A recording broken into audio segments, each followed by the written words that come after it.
Do you ever feel like you're spending more time managing your work than actually doing it? What if you could save hours every week by using the right tools and strategies? Today, we're sharing productivity hacks for contractors that can help you work smarter, not harder. We'll cover tools like AI, templates, automation, and low code systems to streamline your workflow and give you back your time.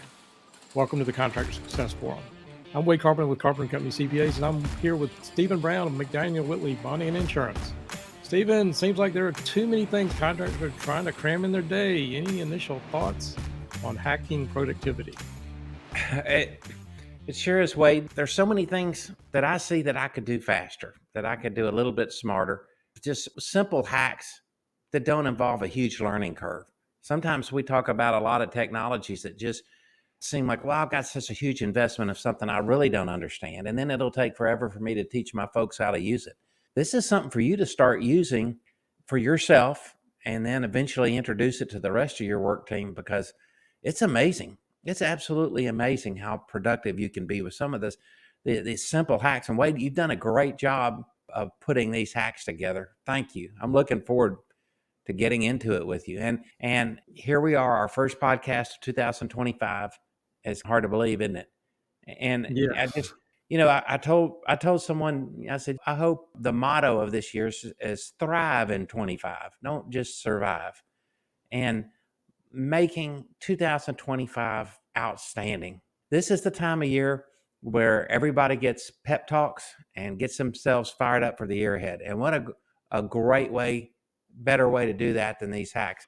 Well, like I said, these are some things that I have started doing that save me tons of time. And I was thinking the same thing with people having New Year's resolutions and trying to do things and be more successful in 25, that I thought I'd just throw out some of the things I've been doing that have saved me tons of time. And a lot of these sort of work together as we will get into it. But let me just start off with one of the better ones that I've actually been using for a couple of years now. It's called the Elgato Stream Deck. It's a little thing you can hook to your computer and you can program buttons. And most people think it's for streamers. I got one of these a couple of years ago, and it has saved me so much time. And I'll talk about some of the ways it does that, but it has nothing to do with doing a podcast or something like that. I'm using it right now on a couple of things, but as far as hacking my productivity, it does things like keyboard shortcuts or short little phrases, things like that, or key combinations that I'll talk about in a minute. But there's so many things where this can be easily programmed to do what you want it to do, and saves me so much time. So beyond that, as far as like things like filling out forms, I have some things like I fill out my email address so many times a day. I can hit one button. You may want to be careful about this, but I'll program certain passwords that maybe I have two-factor authentication on. But things that kind of things like filling out the form or whatever, hit one button and it's done, as opposed to, no, it doesn't take you that long to type it out, but it saves you a few seconds or minutes and definitely hours over the course of my week. So just let me stop there. Any thoughts on that? The thing that I think is so cool about the Stream Deck is it almost seems like a remote control. Not only does it help you with repetitive tasks, but I would think you could also program it. And we were talking about this before the podcast about literally creating a dashboard for each one of your construction projects. What does that look like? When you push a button and pull up a certain project, when you have multiple projects running that you want to check every element of that project, you could program that to automatically include all that, couldn't you? Or yeah, depending on what program you're talking about, generally speaking, it will work with either cloud-based tools or desktop tools if they have like keyboard combination, things like that. That's one of the things I think is a lost art. People are learning computers nowadays. They're so used to using the mouse, but the keyboard shortcuts out there's a lot of keyboard shortcuts that you can use that can save you a lot of time. And I things like Excel I've used for years, but a lot of times there's more shortcuts than you realize, and you can program those in Stream Deck and you don't have to remember them all. You can basically program the button to show whatever you want it to say so that you can recognize it really quickly. And I organize it so that Excel pops up and all the keys for Excel will pop up and say, I want to do, create a graph or something like that. I mean, you can program multiple key combinations, and it sounds like it's super hard. It's quite frankly super easy. Well, that sounds great. How many buttons does this thing have? There's different models of it from like a 6 key to 15 key, but I've got the 32 key. I got them all over. My home, my office, every computer I got. I got one of the 32 keys on each one of those, as well as there's a few other ones that have a dial where you can turn things up or change programs with a dial. But they're all like have a little button and you can change the icon so that you can recognize exactly what it is. And it's context sensitive if you program it, say when Microsoft Word comes up, that the keys for Microsoft Word come up. To your point about like pulling up a job or whatever, I mean, it will open things like a website or something like that. Anybody could do that with a bookmark or whatever, but if you use it all the time, you have it on the Stream Deck. There's a lot of contractors using QuickBooks Online. And if you've ever known, there are some nice Chrome extensions out there that can get you to places a little faster, but like QuickBooks Online reports, pulling up your balance sheet or pulling up your income statement, those parameters are baked into the web address that you can program just as another key. And if I want to pull up a balance sheet, I click a button. If I want to pull up a profit and loss, or I can't remember how to get back to my bank feeds, I just copy that URL, put it on a key in my Stream Deck, and I hit that button and I can recall it anytime I want to. Does that make sense? It does. Again, I could spend a bunch of time going into all the things I do with that, but I'd like to move on to some of these other tools because some of them actually I'm working with them. I've already said the second one, but rediscovering keyboard combinations for saving time. There's a lot of key combinations that people don't realize that they can do. And sometimes it's just going to your software and pulling it up or Googling what are the key combinations for Google Chrome or something like that. So again, I paired that with the Stream Deck to save me a bunch of time because not all of us can't remember. I mean, I've got my keyboard hacks with Excel that I've known for years, but ones that are multi-step that you can program into a Stream Deck definitely will save you time. But I think the keyboard shortcut is a lost art. Any thoughts on that before I move on to the next one? No, it's definitely a lost art. And in the early days of personal computing, keyboard shortcuts were everything. It took so long to change between apps to find the information you're looking for. And you had a keyboard shortcut of something you were doing all the time. You used it all the time. And I agree, it is a lost art. I still remember way back when Lotus 123, me and you go way back to that backslash and then the file save and all the stuff that is almost silly now that people don't even remember Lotus 123 after Excel came out. But some of those keyboard shortcuts they've saved me tons of time over the years. Oh yeah. My first computer had dual floppy drives, Wade. Yeah. One was the hard drive of the operating system, and one was the software. And you regularly lost all the work you were doing. Yeah.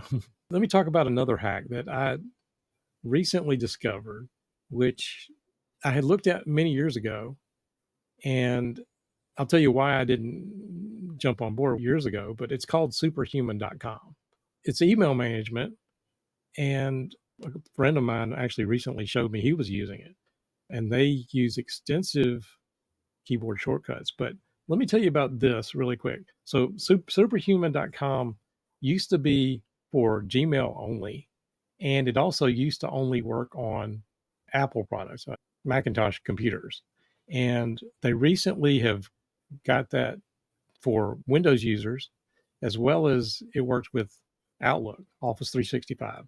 So Microsoft products. I don't think it works with other email programs, but it does work with Gmail as well as Outlook. So that covers a lot of business uses. And when they brought it to where you can have it on your Windows computer, I took another look at this, and this has saved me so much time. And it is a subscription.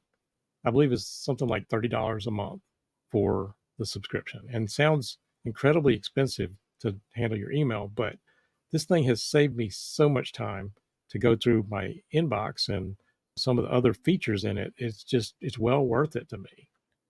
To me, the most fascinating thing about it, Wade, is just how you can quickly find information in old emails you're looking for, just beside email management. But it's something I can't wait to start using. It looks very exciting. And to say to someone, you need to spend $30 a month to do this, I think when you realize how much you depend on your emails in your business, especially me, I do. I have 6 different email accounts that I probably too many, but I depend on all of them and they're coming in every direction. And I want to make sure that I'm managing them properly and that I can find the information from them that I need. And so many emails are tied into a search engine that only lets you look for a subject matter.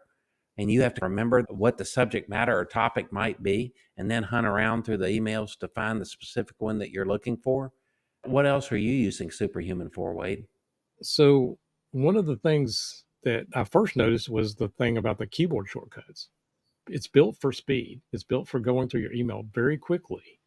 I've never been able to, I get hundreds of emails every day, and inbox zero sounds like a fantasy. It's like, I don't see how I could do that. And I think a lot of people manage their inbox. If there's something they need to go back and do, they just mark that email back unread and try to go back through and remember to do it later. But they've got a different paradigm. It's where, and again, there's a single keys you can type on your keyboard. Or again, I've set up my own Stream Deck profile that when Superhuman comes up, it pops up the keys I want to either manage my email or compose a new one or dealing with my calendar. But as far as letting you focus, where typically you could actually delete every email, but I never really have done that. It's just I don't have really time to go back and do that. I can hit one key and just it disappears from like my important email box, or things like subscriptions or things that I may want notifications I may want to look at, but it's not something I got to focus on right now. We sit there and set up a separate inbox that it will go to, and I can check that when I need to. And most of that stuff I can just quickly just scan through and highlight them all and mark them done. Mm-hmm. There's features like being able to say remind me, and again, they're all keyboard combinations, or they've got a short keyboard thing and they call it the wizard or assistant or whatever they call it, that it will pop up and then you can type what you want to do. And so there's a lot of nice features, and I'm probably not doing it justice here, but it's saved me so much time. And as far as things like composing emails, we've all heard of there's building in AI to everything now. Outlook's got it. You can pop your email in ChatGPT and then say, well, reply to this email or write an email, but it's baked right into Superhuman. And again, there's other programs doing that, but I can just hit a key and start composing an email, or it will actually like pre-write reply to me, or calendar features. Again, there's a lot here to unpack in just a few minutes, but the calendar features, I can pull up the calendar and say I've got an email that says, can we get together at 2:00 on Thursday? And I hit the calendar, I hit one button, and it's created an appointment on my calendar that I can say add a Zoom link to and send right off. And it's, again, amazing how much time it's saving me. It really has been a game changer for me. I can't wait to try. I just watched a YouTube video, a couple of them, on what folks are saying about it and what it can do, and I'm impressed. And then to hear how much time and how much stress it's taken off of you in email management, it just sounds like a great product. And again, like the Stream Deck or the Superhuman, we're not getting any money out of that. We're not paid to say this. These are just things that have been working for me. So I just wanted to share them. Just a couple of other ones that I think I may have shown a time or two on here, but AI right now it's getting better and better. But one of the hacks, like ChatGPT, you got voice mode. You can actually talk to your phone or whatever. But that was another hack that I discovered over probably a year and a half, almost 2 years ago, is going back and putting all these together. In Windows, like Windows 11, there's a key combination, like it's the Windows key plus H, and it will actually start dictation mode. So sometimes the dictation is not great, but before the voice mode for ChatGPT came up, I would get in the little prompt box and I've got a button on my Stream Deck that just automatically starts the dictation mode. I hit one button and I say what I want to say. And then ChatGPT, even though it's not perfect on the dictation, it gets the context of it and it has, again, saved me so much time. So again, I realize people are getting into the voice mode, and I think ChatGPT does have a limit of number of conversations you can have in a day with it.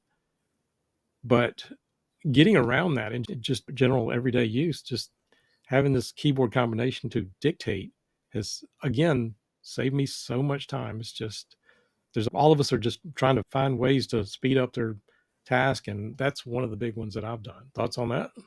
No, I think it's great. And I think you're exactly right. There's so many things that have evolved since I first subscribed to ChatGPT. There's just so many features, there's so many things that it does that you almost can't keep up with it as a subscriber, because if you're not into it every day, you're not seeing all the new features that are coming out and what you can do with it. I think that's a great comment about the Windows key and the H shortcut to get you straight into a dictation mode. Now, why it's not a Windows key and a D for dictation is totally beyond me, the logic of these keyboard shortcuts, but that's great information, Wade. And, what about using AI or Chat GPT for note taking in meetings? You need to announce to everyone I'm recording or I'm taking notes on this meeting, or is it just recording and transcribing the entire meeting? And how can you organize your notes from that? I'm sorry, I Well, may have been throwing too many questions. it's okay. I think we've talked about this multiple times. There are programs like Otter AI is the one I use, Hmm. but there are several of them out there that will plug into a Zoom meeting or a Microsoft Teams meeting or Google's Meets. And as far as notifying people, I think there's laws and they're different all over the country. But I think they've just basically, all these platforms that I mentioned, Zoom and all this, they will pop up and say recording the meeting, so that if somebody's on a meeting and it's being recorded, they're going to be notified. But the thing I've done with Otter, like Otter AI, again, we could spend some more time talking about it, but we've talked about it in the context of you going through your team meetings or having your project planning meetings or whatever. What I use it for is multiple things. It's like exactly what I said. If I've got a team meeting and we go through that, we can say, this is what we talked about. These are the follow ups that I have to do, the team has to do. Or if I have a client meeting or tax planning meeting, then I can actually quickly go through and summarize the meeting, actually send this to my client, follow up items for me as well as follow up items for my client. There are things like meeting with a prospect. Sometimes I'll start talking to a prospect and maybe they get back to me 2 weeks later or a month later. I don't instantly recall all these things that we talked about. Hmm. And going back to taking these transcripts, Otter AI, you can actually go back and type, just ask questions of the transcript. But I actually, and again, this is getting a little more complex, but it's really not that hard to implement. I'll take the transcript and I've got it in another program called Smart Suite that I could actually talk about some of the things with that. But the point is, I've posted in Smart Suite and I've got different prompts for like a team meeting. And say in the team meeting, we went through how to do something. It sends the prompt that says, I want you to format it this way. And this is how we do it, versus my prospect meetings. I have specific things when I'm talking to a contractor that I want to know about their system and how they want to do things and those kind of things. So I've got a very detailed prompt that says, did we talk about job costing? Did we talk about payroll or accounts payable systems and those kind of things? So it saved me so much time. These meeting notes assistant, they're all over the place now. But getting beyond that, the AI, just even the canned summaries that come out of most of these are much better than you've ever probably had. And I know I was guilty of, I take notes all the time by hand, but do I remember it? Can I find it when I need it? I never have been able to. And I've tried all kind of systems like iPads with a pencil or the Remarkables and those kind of things. And I still will jot down a couple of things, but honestly, I don't pay attention to it anymore because I've got these meeting notes that I can refer back to and be very specific and find exactly what was said. Hmm. So again, save me so much time. Yeah. And if you're not doing it and someone else is doing it, you're missing some key things that you may need to be doing for your customer. And it's just fantastic. I can't wait to explore that more. More hacks for 2025, Wade. What have you got? when you're getting into 2025, I would say if you're trying to change your game, your business, people forget just the power of creating a template. This is how we do it here, a form or whatever, just because we reinvent the wheel all the time. And just using the example of like somebody calls to my firm and they want to find out about how we work with contractors with back office services. Mm-hmm. My team would just, some of them have been around the game and they know what questions I'm going to ask, but they're inconsistent because they can't think of all these things that I might bring up. So I've taken something like just using the Otter AI transcripts. I ran a few of those as like, what do we talk about? And I created a form for them before they talk to me that they can ask specific things. And that is standardized a lot of things. Templates can save you a lot of time and they don't have to be very hard to create anymore. With ChatGPT, you can just say, I need a form to do this. And it may not be exactly what you need, but it'd be a darn good start. And I preached from the book, The E-Myth by Michael Gerber for all 25 years now, and the power of systems and systematizing your business. But in the last 2 years, when AI has come out there, all you got to do is go in and chat GPT and you want to document your system. And like I said, you use your Stream Deck, hit your Windows H key, and dictate this is how we walk through accounts payable. And it can make it write it and document it so much faster. And you may need to tweak it a little bit, but so many people don't document anything. And so their estimator comes in or their project manager comes in and they all have their own systems. And this goes a long way to getting everybody on the same page. And quite frankly, makes it a lot easier for people to follow in their footsteps. If somebody leaves or goes on vacation, somebody can pick right back up. There's no industry probably more ripe for need for templates and template management. Everything from safety to starting up a new project to if you're a general contractor, for kit for subcontractors to do business with you, to providing proper insurance certificate, safety protocols, time management, that template, and your ability to access them. I think you're right, Wade. Having these processes that aren't easy to use and implement and to share really aren't doing your organization any good, are they? Not unless everybody's on the same page. And it saves a lot of time if you're all doing it the same way, as well as knowing what to ask. Last two, I guess, go hand in hand, but we've already touched on AI, but automation too. And we still believe we had Zapier. A lot of people know what Zapier is, or Zapier, however you want. They refer to them as Zaps, but some people pronounce it Zapier, some Zapier. But that has been out there for years, and it was just like connect one tool to another. I worked on that for years, but it was only like really one step or one or two steps. And now the automation tools are getting so good. Make.com.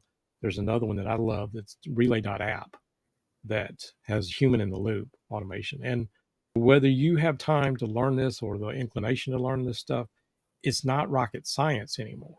These automations, as well as tying these into, AI systems where it can write something for you or research something for you, is saved quite a bit of time. And so that's where I've spent a lot of time learning, as well as investing time to get these systems in place.